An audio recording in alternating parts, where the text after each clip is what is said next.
মাত্র 5 বছরের একটা বাচ্চা, ওর উপরে গাড়ি পড়ছে। এই যে এই অটোটা। তোর নাম কি? নেশাবানি করে গাড়ি চালাও? নাম কি বল? মোহাম্মদ জাকির হোসেন। বাড়ি কোথায়? বাড়ি ময়মনসিংহ। আর এখানে কোথায় থাকোস? এখানে থাকি মাটির মসজিদে।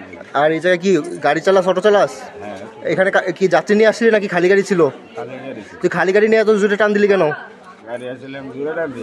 তাহলে গাড়ি উল্টায় কেন? বাচ্চা দৌড়াদৌড়ি করছে। বাচ্চা দৌড়াদৌড়ি করছে, বাচ্চার উপর তো গাড়ি পড়ছে নাকি? গাড়ি কি বাচ্চার উপরে পড়ছে? হ্যাঁ করছে। পড়ছে? এ স্বীকার করতেছস? এখন এই যে তুই যে কাজ করছিস, এখন এটা পরিণতি দেখ কি হয়েছে।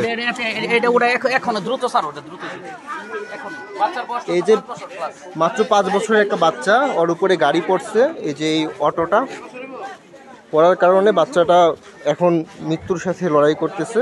আমাদের দক্ষিণ খানের এখানেই, উত্তরা দক্ষিণ খান, এখানে বাচ্চাটার নতুন রাস্তা হয়েছে আমাদের এখানে।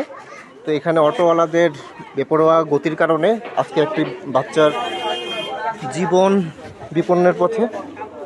এখন এই অটোওয়ালার কি করা দরকার, এখন আপনারাই বলেন।